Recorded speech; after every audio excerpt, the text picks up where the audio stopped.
Kamu dan teman-temanmu mau jalan bareng sambil menikmati makanan lezat. Tak lupa juga ditemani dengan musik paling nikmat. Wow, mantul. Setelah sampai, kamu langsung menyapa mereka. Tapi tiba-tiba salah satu temanmu nyeletuk. Aku gak suka bajumu. Sama sepertimu, dia kelihatan kaget. Kok gaya rambutmu jelek banget? Tanyamu. Tanganmu langsung refleks menutup mulut. Tapi percuma, kalimat itu sudah meluncur keluar. Kok kamu bisa bilang gitu sih? Kemudian Adinda bilang kalau dia sebetulnya ogah datang karena kongko kalian pasti bakal ngebosenin banget. Tiba-tiba kamu membuat pengakuan kalau kamu cuma datang supaya bisa lihat dia karena kamu naksir dia. Suasananya tiba-tiba berubah jadi canggung. Weekend ini kok tiba-tiba jadi salah satu momen tercanggungku ya? Ucapmu ke pelayan yang datang menawari air minum lagi. Semua yang muncul di benakmu seketika terlontar keluar melalui mulutmu.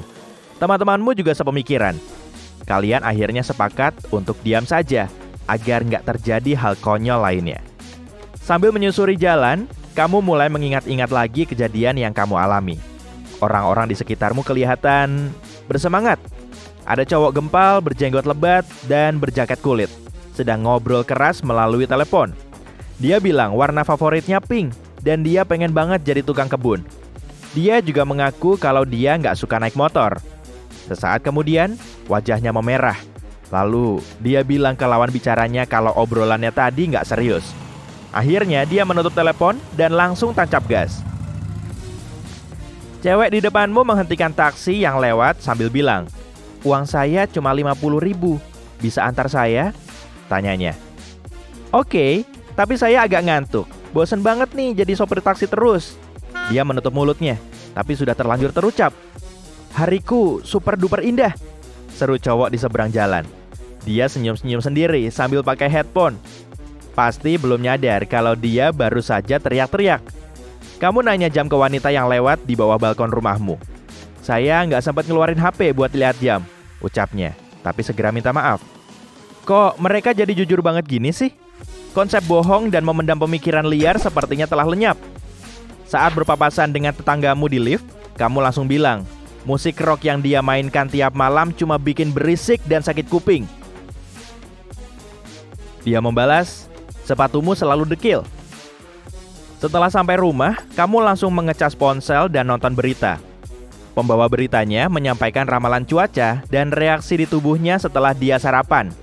Rupanya dia menyantap burrito yang telah disimpan di kulkasnya selama sebulan. Badai akan menerjang selatan kota dan sambaran petir terus bergelora di dalam perut. Kemudian siaran terputus. Itu tadi cuma masalah teknis. Ponselmu berdering. Rupanya manajer bankmu menelepon. Dia mau menawarkan pinjaman halu.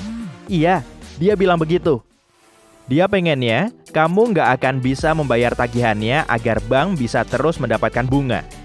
Kemungkinan kamu akan bangkrut. Dan dia bisa dapat bonus akhir tahun. Percakapan kalian berubah jadi hening. Disusul dengan nafas kaget dan teriakan. Lalu dia menutup telepon. Aneh deh. Beberapa saat kemudian, kamu mulai menyusun rencana besar. Kamu mau membombardir temanmu dengan banyak pertanyaan untuk mencari tahu pendapat jujur mereka tentang kamu.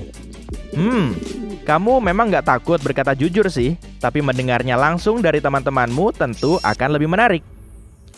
Meski begitu, nyari teman ngobrol ternyata sulit. Jalanan terasa lebih lengang dari biasanya. Orang-orang enggan keluar rumah, lantaran takut menjelek-jelekan orang lain langsung di hadapannya. Ada juga yang memang malu, dan yang sebagian lagi takut kehilangan teman mereka. Di dunia baru ini, tiap orang bisa tahu isi hati orang lain. Industri hiburan terus terpuruk. Perusahaan video game nggak bisa menutup-nutupi lagi jenis produk yang mereka kembangkan.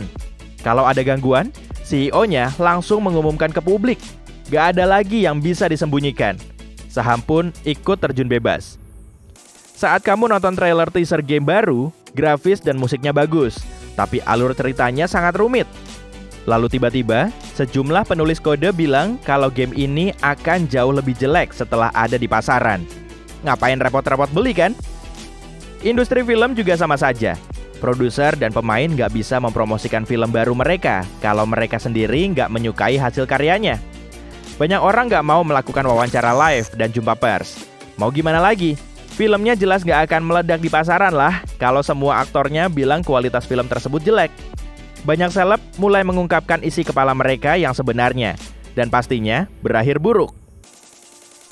Kita nggak cuma menyuarakan isi hati kita dengan lisan, tapi juga dengan tulisan. Kamu mulai unfollow dan memblokir temanmu di sosmed.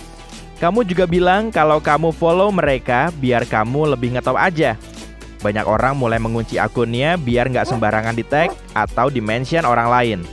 Toko online juga mulai lebih jujur dalam menuliskan deskripsi dan ulasan produknya.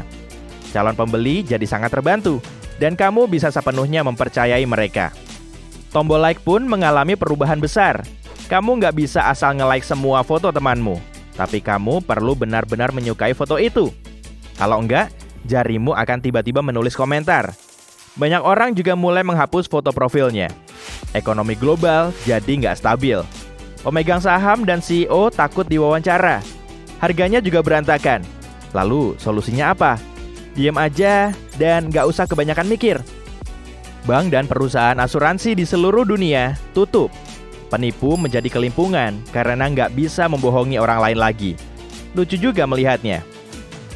Saat melamar pekerjaan baru, kamu nggak bisa memperbagus CV-mu lagi. Tapi untungnya, perusahaan sudah memperingatkan dulu soal kerja lembur dan kopi nggak enak yang ada di mesin pembuat kopi di pantry. Para sahabat saling bertengkar, pasangan putus, dan hubungan bersama orang terdekat jadi jauh lebih tegang. Saat diundang ke pesta yang kurang diminati, kamu nggak perlu pusing-pusing lagi nyari alasan. Tinggal bilang aja, nggak tertarik. Nggak cuma itu aja, kamu bisa jujur ke orang lain sekaligus ke dirimu sendiri. Selang beberapa minggu, ada perubahan lagi. Awalnya, kamu tersinggung saat seseorang mengungkapkan isi pikirannya di hadapanmu. Tapi kamu mulai nyadar kalau sikapmu sangat konyol. Memangnya kenapa kalau ada yang nggak suka sama kamu? Terserah aja. Kamu memang akan kehilangan sejumlah teman, tapi kamu juga dapat teman baru. Teman sejati yang akan selalu suportif dan jujur. Tiap kali ngomong belak-belakan, beban berat seolah terangkat dari bahu. Orang lain juga makin baik kepadamu. Rasanya memang masih agak aneh, tapi mereka jadi lebih gampang dalam mengatasi masalah, bukan cuma mengabaikannya. Mereka mulai menanggapi kebenaran dengan cara baru. Kamu ingat nggak, saat kamu perlu bilang ada sisa makanan yang nyangkut di gigi seseorang? Sebagian memang akan tersinggung. Tapi sekarang mereka malah berterima kasih karena kamu sudah jujur. Mereka yang terikat dalam hubungan jadi jauh lebih bahagia. Ngobrol dan berterus terang bisa merekatkan hubungan. Sehingga hal menarik lainnya juga terjadi.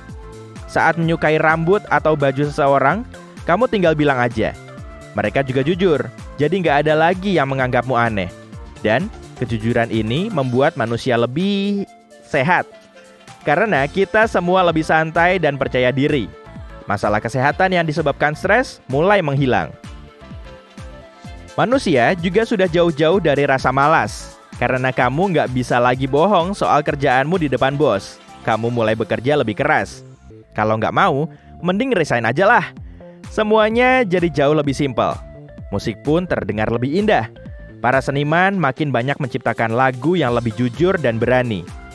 Sehingga lebih mendekatkan mereka ke pendengarnya. Sutradara, vlogger, dan produser mulai membuat konten sesuai minat. Film jadi lebih berani, provokatif, dan sulit ditebak. Kalau kamu pengen nonton film action super keren, kamu akan benar-benar tahu kualitasnya, bahkan sebelum menontonnya. Dunia yang indah.